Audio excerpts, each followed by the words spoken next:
చంద్రబాబు గారిని కలవాలనుకున్నాను. సీఎం గారిని కలిశాను. నాకు తగ్గ న్యాయం చేశారు ఆయన.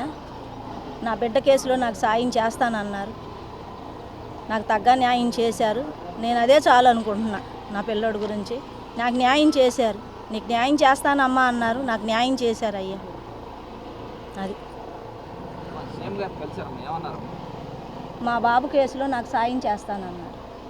నీకు ఏ సాయం కావాలన్నా నేను చేస్తానమ్మా, నా దగ్గరికి రా నువ్వు అని చెప్పి నాకు భరోసా ఇచ్చారయ్యా. నాకు అది చాలు. నేను ఇందాక 2 రోజుల నుంచి నేను కలవాలనుకుంటున్నా. ఈరోజు ఇంతకన్నా నేను మాట్లాడలేను. నాకు ఒంట్లో బాగోలే అయ్యా. ఉంటా. నా పేరు నవరంగండి.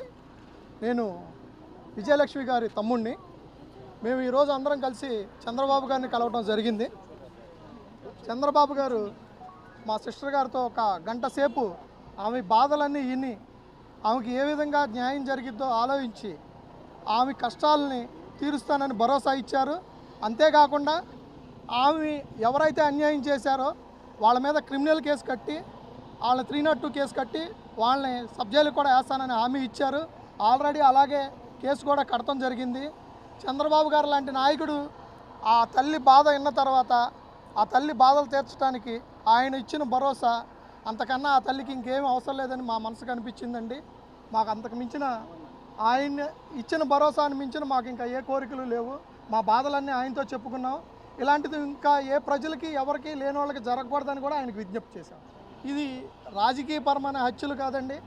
ఏదో ఒక స్టేషన్లో జరిగిన ఇన్సిడెంట్గానే మేము చూస్తున్నాం. అది కూడా పోలీసు వాళ్ళు ఎంక్వైరీ చేస్తున్నారు. ఆ ఎంక్వైరీలో ఏం తేలిద్దనేది తెలుసుకొని చంద్రబాబు గారు ఒక సిట్ కమిషన్ వేశారు. ఆ అధికారి గారు అన్ని విషయాలు వెల్లడించి ఆ తల్లికి న్యాయం చేస్తారని చెప్పారు. అది మొత్తం ఇన్వెస్టిగేషన్ జరుగుతుందండి. వాళ్ళు మొత్తం వెల్లడిస్తారు. మాకు చంద్రబాబు గారు ఇచ్చిన హామీ ఏంటంటే ఒకవేళ సాయికృష్ణకి ఏదన్నా అన్యాయం జరిగితే కంపల్సరీ వెరిఫికేషన్ చేసి ఎవరైతే నిందితులు ఉన్నారో వాళ్ళందరినీ శిక్షిస్తా అన్నారు. మా ఫ్యామిలీ మొత్తం కూడా ఫస్ట్ నుంచి కోరుకున్నది అదే. ఎవరైతే సాయికృష్ణ విషయంలో అన్యాయం చేశారో వాళ్ళనే శిక్షించమని మేము అడిగాం తప్పితే మాకు ఈ రాజకీయ పార్టీలు, ఈ కులాలు, మతాలు వీటికి సంబంధం లేదండి. మాకు ఈ రాజకీయాలకు ఏ విధమైన సంబంధం లేదు. మేము కేవలం అభిమానులు మాత్రమే కానీ మేము రాజకీయ నాయకులం కాదండి. ఒక తల్లి బాధ అర్థం చేసుకొని చంద్రబాబు గారు వాదార్చిన విధానానికి మేము ఆయనకి చేతులు జోడించి సవినీయంగా నమస్కారాలు తెలియజేసుకుంటూ సెలవు తీసుకుంటున్నాం. మాకు అంతకన్నా అదృష్టం ఏం కావాలి సార్? ఒక సామాన్యుడికి న్యాయం జరగదు అనుకున్నాం. కానీ చంద్రబాబు గారు లాంటి మహోన్నతమైన వ్యక్తి ఉన్నంతకాలం, పవన్ కళ్యాణ్ గారు లాంటి వ్యక్తి ఉన్నందుకు మేము చాలా సంతోషిస్తున్నాం. లోకేష్ గారికి, చంద్రబాబు గారికి, పవన్ కళ్యాణ్ గారికి, మాకు సహకరించిన అందరికీ ధన్యవాదాలు తెలుపుకుంటూ సెలవు తీసుకుంటున్నాం. ఒక వ్యక్తికి జరిగిన అన్యాయానికి కంపల్సరీ ఒక్కోసారి పోరాటం చేయాల్సి వస్తుందండి. ఆ వ్యక్తికి న్యాయం జరగడం కోసం అందరూ ఏకమవుతాం. ఆ వ్యక్తికి ఎప్పుడైతే న్యాయం జరిగిద్దో అప్పుడే గవర్నమెంట్ కరెక్ట్గా పరిపాలన చేస్తుందనే నిర్ణయానికి వచ్చాం మేమందరం. ఈ రోజున మాకు అన్యాయం జరిగింది, తిరిగి మాకు న్యాయం జరిగింది.